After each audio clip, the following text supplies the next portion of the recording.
नमस्कार, मी तनया मांडवकर सेलिब्रिटी प्रोमोटर्समध्ये तुमच्या सगळ्यांचं स्वागत करते. समर्थ हा नवीन चित्रपट आपल्या सगळ्यांच्या भेटीस येत आहे आणि त्यातीलच एक मुख्य कलाकार आपण म्हणू शकतो आज आपल्यासोबत आहेत.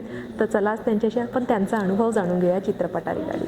सगळ्यात पहिले कसे आहात? मस्त, छान वाटतंय. सज्जनगडावर आपण भेटलो आहे. सज्जनगडाच्या पवित्र वातावरणात आत्ता खूप शांत प्रसन्न वाटतंय.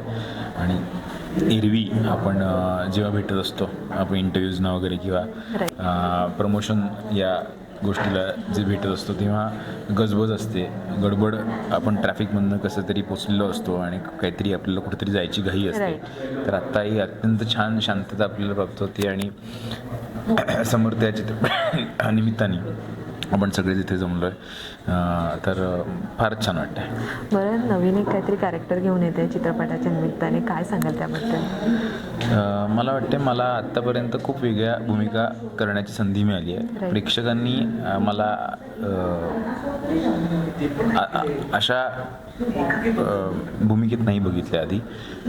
माझं नेहमीचं जे उत्तर असतं की वेगळी भूमिका आहे, तर तसं नाही आहे. तर एका माणसामध्ये अनेक भाव असतात, तर वेगवेगळे भाव त्या भूमिकेसाठी आपण वापरतो किंवा त्या प्रसंगांसाठी आपण वापरतो. तर वेगळे आत्तापर्यंत जे भाव वापरले गेलेत की आत्तापर्यंत तुम्हाला उड्या मारणारा, हसवणारा असा एक माणूस माझ्यातला दिसलेला आहे, जो प्रसिद्ध झालेला आहे. वेळप्रसंगी रडवणारा, वेळप्रसंगी खूप द्वेष निर्माण करणारा असा माणूस दिसलेला आहे. आता या चित्रपटामध्ये विश्वंभर नावाचं जे पात्र मी साकारतोय त्याच्यामध्ये एक वेगळे भाव माझ्यातले तुम्हाला बघायला मिळतील. अरे वा, बरं काय नवीन ते तर तुम्ही सांगितलातच, पण तो कसा अनुभव होता? एक बोलतो ना नवीन वेगळं, प्रत्येक चित्रपटाच्या निमित्ताने आपल्याला एक वेगळा अनुभव येतो, त्याच्याबद्दल काय सांगा? सगळ्यात महत्त्वाची गोष्ट अशी की या चित्रपटाच्या आधी मी चित्रपट करत असताना मी अशा एका पॉईंटला पोचलो होतो जिथे मला असं वाटलं की थोडासा ब्रेक घ्यायला हवा. आता मला अभिनय जमत नाही आहे किंवा वर्कशॉप करायला हवं आहे किंवा काहीतरी वेगळं बघायला हवं आहे किंवा कुठेतरी जाऊन वेगळीकडे राहायला हवं आहे किंवा वेगळ्या पद्धतीचं काहीतरी करायला हवं आहे. सतत काम करून एक क्षीण आला होता. पण हा चित्रपट आल्यानंतर मला लक्षात आलं की जी व्यक्तिरेखा आहे विश्वंभरची, ती व्यक्तिरेखासुद्धा याच द्वंद्वातनं जाते.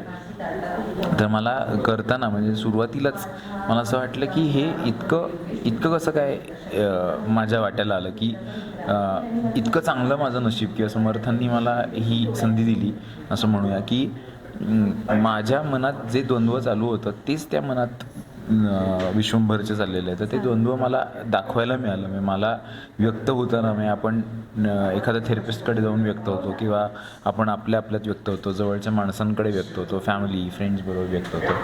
बट इथे मला लोकांसमोर म्हणजे चित्रपटाच्या माध्यमातून व्यक्त होता येते. तरी मला खूप चांगला अनुभव आला. आणि त्याच्यानंतर या प्रोसेसच्या दरम्यान रामदास स्वामींनी लिहिलेले मनाचे श्लोक असेल किंवा आत्माराम असेल की राजबोध, हे वाचनात आलं.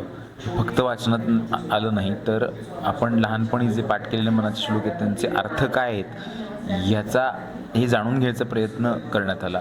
आणि लक्षात आलं की त्यांनी खूप आधी पुढच्या काळात काय घडणार आहे याची भविष्यवाणीच वर्तवली होती आणि या स्ट्रेसवर मात करण्याचं काहीतरी सोल्युशन त्यांनी ऑलरेडी तेव्हा देऊन ठेवलं होतं, जे मला या चित्रपटाच्या निमित्ताने कळलं. सो तो अनुभव समृद्ध करणार होता आणि तो आयुष्यभर कायम माझ्याबरोबर राहील.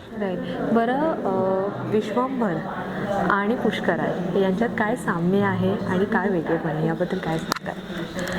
अगदी खरं सांगायचं तर त्या पात्रांमध्ये साम्य आहे की नाही मला आत्ता माहिती नाही आहे. पण त्या पात्राची मनस्थिती जी होती ती मनस्थिती माझी डेफिनेटली होती. जेव्हा आम्ही चित्रीकरण करत होतो तेव्हा एक द्वंद्व होतं, एक विश्रांती घ्यायची होती, एक कुठंतरी शांत ठिकाणी निघून जावं असं वाटत होतं, काहीतरी वेगळं करावं असं वाटत होतं. आणि तेच विश्वंभरला वाटतं. आपण टीझरवरनं पण ते टीझरमध्ये पण बघू शकतो. पात्र म्हणून मी वडिलांची भूमिका करतो आहे. तर मी माझ्या वडिलांना बघितलेलं आहे किंवा मी इतर लोकांना बघितलेलं ज्यांची लहान मुलं आहेत. तर तो अनुभव मला नाही, पण मी जे ऑब्झर्वेशनमधनं शिकलो होते त्यामुळे त्या पात्रांमध्ये नक्कीच वेगळेपण आहे. ती दोन पात्र वेगळी आहेत पण मनस्थिती मात्र सेम होती. बरं, छान वाटलं गप्पा मारून. धन्यवाद. पुढे अजून गप्पा मारतच राहू. हो. तर जाता जाता प्रेक्षकांना काय सांगाल आमच्या? समर्थ या चित्रपटाच्या नावावरनं तुम्हाला जरी वाटलं तरीसुद्धा हा समर्थ रामदास स्वामींचा चरित्रपट नाही. याच्यामध्ये समर्थांचे विचार आजच्या काळात कसे आपण लागू करू शकतो, आपल्याला कसे आपल्या मनाला शांत ठेवण्यासाठी ते उपयुक्त आहेत आणि द्वेष नाही तर प्रेम पसरवण्यासाठी उपयुक्त आहेत, हा एक विचार या चित्रपटामध्ये मांडला आहे.